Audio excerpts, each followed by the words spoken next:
వందే మాత్రం. నేను మీ జర్నలిస్ట్ నవత. మరణం తర్వాత స్వర్గం దొరుకుతుందనే ఆశతో మనిషి జీవితాంతం మస్తు ప్రయత్నాలు చేస్తుంటాడు.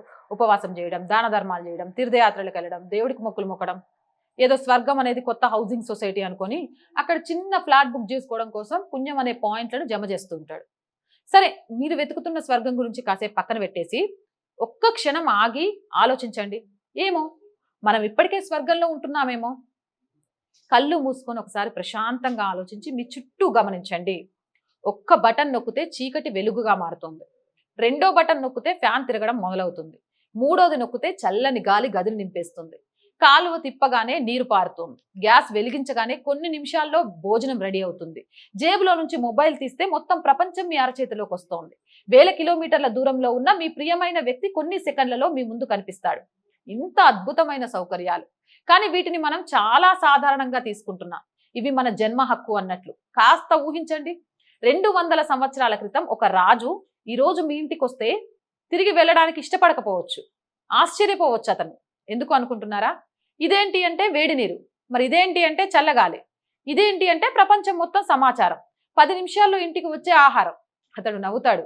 నేను జీవితాంతం రాజ్యం చేశాను, యుద్ధాలు గెలిచాను, అపార ధనం సంపాదించాను, కానీ ఇలాంటి సుఖం నాకు ఎప్పుడూ దొరకలేదు. ఇది నిజం. ఈరోజు ఒక సాధారణ మనిషి కూడా అనేక సౌకర్యాల విషయంలో గతంలోని అత్యంత శక్తివంతమైన రాజుల కంటే చాలా గొప్పగా బ్రతుకుతున్నాడు.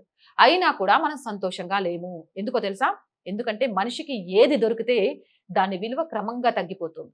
ఏసీ నడుస్తుంది, సంతోషం ఉండదు. ఆగిపోతే ఇబ్బంది మొదలవుతుంది. మొబైలు ఉంది, సంతోషం లేదు. నెట్వర్క్ పోతే ప్రపంచమే అంతమైపోతుంది. మన ఇల్లు ఉంది, సంతోషం లేదు. పక్కింటి ఇల్లు పెద్దది అనే బాధ ఉంటుంది. మనకు కారు ఉంది, సంతృప్తి లేదు. ఇంకొకరిది ఇంకా పెద్ద కారు, అదే మన బాధ. అంటే మనిషి తన స్వర్గంలోనే నిలబడి ఇంకొకరి స్వర్గంతో తనను పోల్చుకుంటూ ఉంటాడు. కానీ అదే భూమి మీద ఇంకొక ప్రపంచం కూడా ఉంది. అక్కడ ఈ రోజు కూడా లక్షల మంది ఒక బిందె నీళ్ల కోసం గంటల తరబడి క్యూలో నిలబడుతున్నారు. అక్కడ లక్షల కుటుంబాలకు పక్కా ఇల్లు కూడా లేదు. 2 పూటల తిండి కూడా గ్యారంటీ లేదు. పిల్లల కలలు స్కూల్కి వెళ్లేలోపు విరిగిపోతున్నాయి. దేహాన్ని కప్పుకోవడానికి సరైన బట్టలు కూడా లేవు.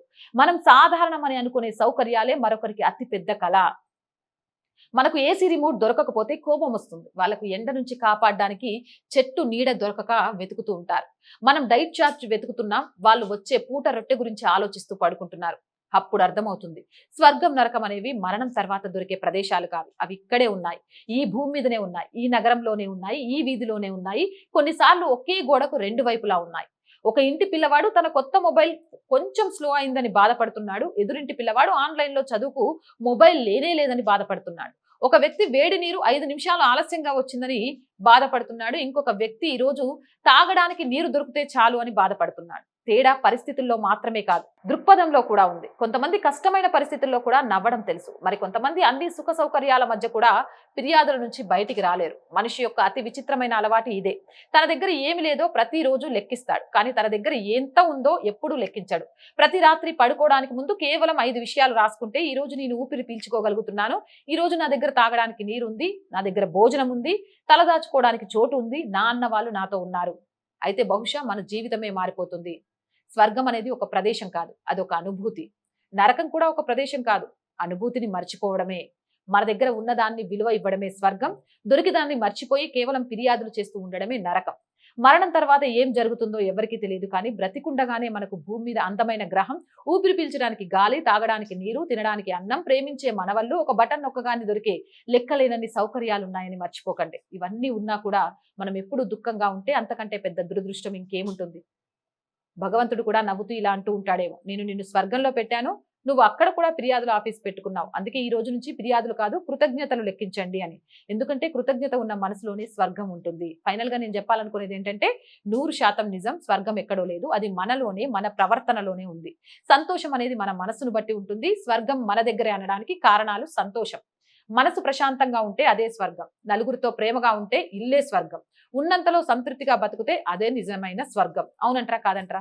కాబట్టి మనం స్వర్గంలోనే ఉన్నాము. కొత్త స్వర్గం కోసం వెతకడం మానేయండి, ఉన్న స్వర్గంలో ఆనందంగా బ్రతకడం నేర్చుకోండి. జై హింద్, జై భారత్. అండ్ మోర్ వీడియోస్ కోసం R group of channels, R voice, R political, R Sanskriti channels ని వెంటనే సబ్స్క్రైబ్ చేయండి. కంటెంట్ బాగుంది అనిపిస్తే లైక్ చేయండి, షేర్ చేయండి. ఆర్థికంగా ఆర్ వాయిస్ కి చేతనందించండి. ఆర్థికంగా ఆర్ వాయిస్ కి చేతనందించాలి అంటే సబ్స్క్రిప్షన్ పక్కనే జాయిన్ అనే బటన్ ఉంది. 1 to 5 లెవెల్స్ ఉన్నాయి. ఏదో ఒక లెవెల్లో సపోర్ట్ చేయండి. లేదా స్క్రీన్ మీద గూగుల్ పే, ఫోన్ పే తో పాటు అకౌంట్ డీటెయిల్స్ ఉన్నాయి. మీకు తోచిన సహాయాన్ని అందించండి. వ్యాపార ప్రకటనల కోసం 8328500576 నెంబర్ ని సంప్రదించండి. జై హింద్, జై భారత్.